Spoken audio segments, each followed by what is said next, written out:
Yung po sa inyong kapatid na Eli ay si kapatid na Rosalinda Fernandez. 61 years old na po siya at isa pong Katoliko. Ito po siya, kapatid na Eli.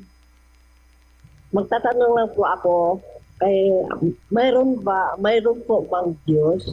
Dahil sa 61 years na po ako sa Katoliko, hindi ko naramdaman kung mayroong Diyos. Salamat po, kapatid na Rosalinda, no? Alam nyo, hindi lahat ng relihiyon may Diyos. Hindi lahat ng relihiyon may kasamang Diyos. May mga relihiyon nagpapanggap lang na sa Diyos, pero wala naman silang Diyos.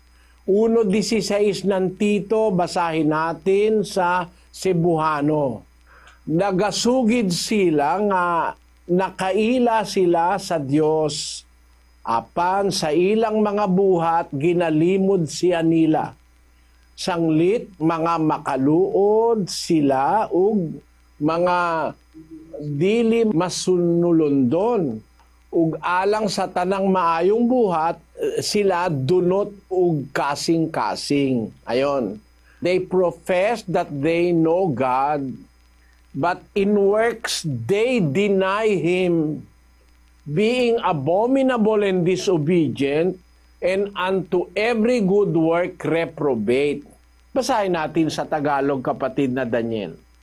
Sila'y nangagpapanggap na nakikilala nila ang Diyos, ngunit ikinakaila sa pamamagitan ng kanilang mga gawa. Palibhasa'y mga malulupit at mga masuwayin at mga itinakwil sa bawat gawang mabuti. May mga relihiyon, kapatid na Rosalinda, nagkukunwari lang na may Diyos. Sa bibig lang may Diyos, pero ilang ginagawa kontra sa Diyos, hindi maka-Diyos. Pero hindi ka dapat magduda, hindi ka dapat mag-alinlangan na talagang may Diyos. Kaya nga lumitaw ang lahat ng bagay dahil may gumawan Diyos eh. Hindi naman lilitaw yan kung walang gumawa, kapatid. Basahin natin ang awit 19:1 sa Cebuano. Ang mga langit nagapahayag sa himaya sa Diyos, ug ang hawan nagapadayag sa buhat sa iyang mga kamot. Bakit? 1:19 ng Roma. Ang sabi ganito, kay kadtong mahibaluan mahatungod sa Dios, ginapahayag diha kanila, kay kini gipahayag man sa Dios kanila, kay ang iyang mga butang nga dili makita sukad sa pagtukod sa kalibutan, makita sa dakong kating-aw nga masabot pinaagi sa mga butang nga binuhat, bisan pa ang iyang walay kinatubang gahum ug pagka-Dios aron sila wala na ikabalibad. Ayon. Masabot pinaagi sa mga butang nga binuhat. Because of the things He created, we can perceive His greatness. Sa kanyang ginawa, makikita natin, meron talagang Diyos. Wala namang makakagawa niyan kundi ang Diyos eh. Hindi naman magagawa ng tao yung mga bituin, yung mga planeta. Yan ang katunayan, kapatid.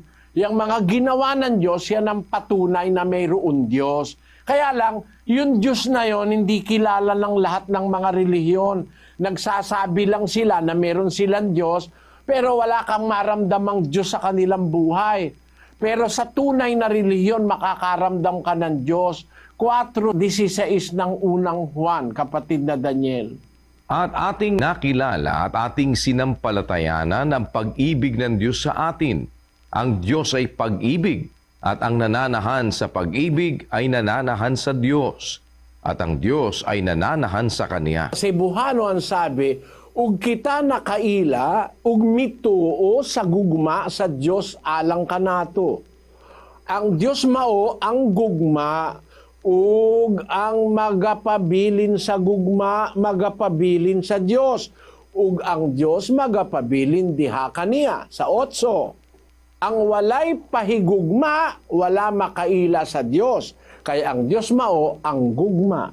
Kaya maramdaman mo may Diyos pagka may pag-ibig. Pagka walang pag-ibig, walang Diyos doon. Inaanyayahan kita, kapatid na Rosalinda, makinig ka sa ating indoctrination sessions at pakinggan mo yung sinasabi ng aral ni Kristo. Naniniwala ako mararamdaman mo may Diyos talaga. Salamat sa iyo, kapatid na Rosalinda, at pagpalain ka na